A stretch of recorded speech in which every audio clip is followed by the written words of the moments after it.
श्री स्वामी समर्थ. तर कसे आहात सर्वजण? मजेत आहे ना? मी पण मजेतच आहे. तर चला चालली मी शेतात. तर घास एवढा साडलाय आपला, बघा किती साडलाय. एवढा माग एवढा पाऊस झालाय, पार इथं एवढी खोंग पडली पावसाची. घासातल्या पाण्यात एवढं खड्डे झाले. घास आणि ते पण पूर्ण आपला सडून गेलाय. पाऊस जवळपास 8-15 दिवस लगातार पाऊस चालूच होता.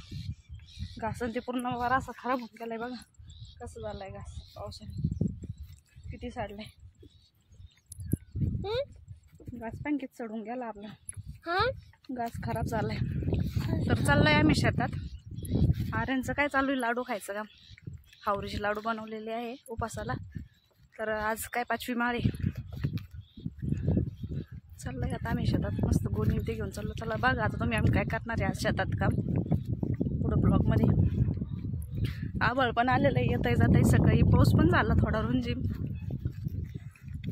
पण म्हटलं शेतातलं काम बी अर्जंटच आहे आपलं.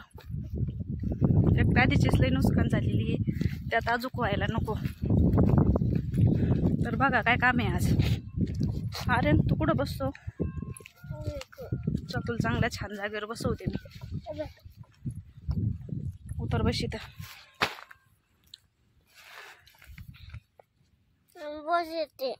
नाही नाही येत. तर बघा शेतात आले आता. तर शेतात असं काम आहे का, आपल्याला कापूस वेचायचा आहे. आपला कापूस भरपूर असा फुटलेला आहे, बघू शकता तुम्ही. कापूस किती फुटलेला आहे. कारण की इकडली कपाशी वाढली नव्हती जास्त, त्यामुळे नाही कपाशी लवकर फुटली. बाकीच्या अजून नाही फुटल्यात, पण जरा वाढलीच नाही पाऊस नसल्यामुळं.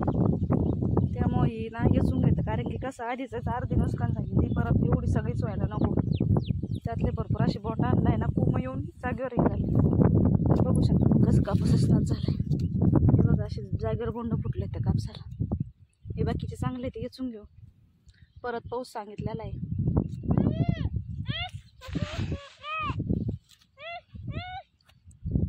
बघा मस्त असा कापूस अडकलेला आहे. आता सकाळी झालती थोडी रुमझुम, पण हवा ते सुटलेली त्यामुळे गेलं वाळून.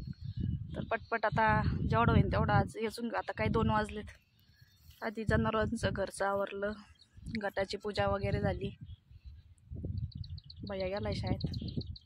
आर्यनला घेऊन आले मग आता मी. काही जेवढं होईल तेवढं घ्यायचं आता 4-5 वाजेपर्यंत. परत मग घरी जावं लागत. ए पळू नको, चल. कापूस येतायचा ना तुला? कापूस येतायचा ना? चल. लाडू खाल्ला का? फेकून दिला? खाल्ला का? चल. तर चला आता पटकन अशी वटी करून घेते मी आणि कापूसच्या चला स्टार्ट करते.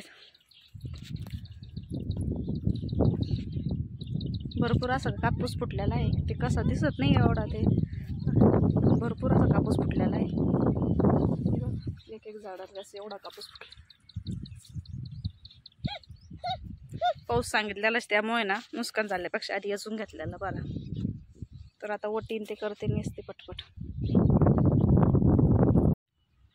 तर बघा आर्यन बी पळतय.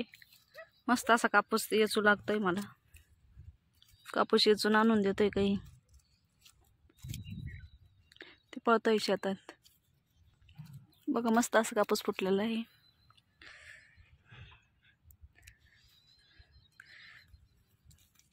बघा कापूस याचा स्टार्ट केली मी भरपूर वेळेची. एक ओटी झाली माझी येचून, दुसरी ओटी स्टार्ट केली याचायला. कारण की कापूस भरपूर असं चिकट जोरायला याचायला. कारण की कसं पावसाने नाकट्यान त्या अशा साऱ्या भिजल्यात ना, त्यामुळे ते कापूस काढायला गेलं ते नाकट्या त्यात निघून चिकट जाऊ लागलाय. त्यामुळे जास्त कापूस बी असं जास्त फुलेला नाही. काळा पडलाय पावसाने, काळा झालाय पावसाने. माती उडवली त्याच्यावरती, चिकट जातोय काढायला. मस्त असं तिकडचं मी तेवढा येचून घेतलाय. तिकडच्या 6-7 सारे असल्या, इकडच्या साईडचं 4 सारे राहिल्यात. अजून ते पट्टी कोणच्या 2 राहिल्यात, या 2 राहिल्यात, 4 सारे. तिकड पाठीमाग नव्हतं फुटलं, इकडं समोर चांगलं फुटलेलं आहे. बघा किती मस्त झालेलं आहे. पण जड जवळ आला त्यामुळे उरकून राहिला पटपट याचायला. बघा 5 वाजत आलेले आहे. भरपूर असं आभाळ आलेलो होतं, त्यामुळे मग आम्ही घरी आलोय. आता कापूस घेऊन घरी आले. ते कापूस टाकला तिथं अडकायला. गोणीत आणला होता तर वाळू घातलाय. थोडा आंबट वाला आहे, तर हाडकन मग मोकळा करून टाकलं. भरपूर असं आभाळ आलं होतं, असं वाटलं पाऊस येतो काय, मग तेव्हा म्हटलं नको पोरगं भिजल, त्याच्यामुळे त्या पोराला आणि त्याला म्हणून घेऊन आले मी. भिजलाच तेवढा कापूस बी. आभाळ बघा किती आलेले वरती, आभाळ आलेले वरती त्याच्यामुळे मग आलो घरी पटके. काय 5 वाजलेत. गायनला खायला त्याला टाकलं. चल चहा प्यायचा ना. तर बाय बाय. आजचा ब्लॉग एवढाच होता. कसा वाटला कमेंट करून नक्की सांगा.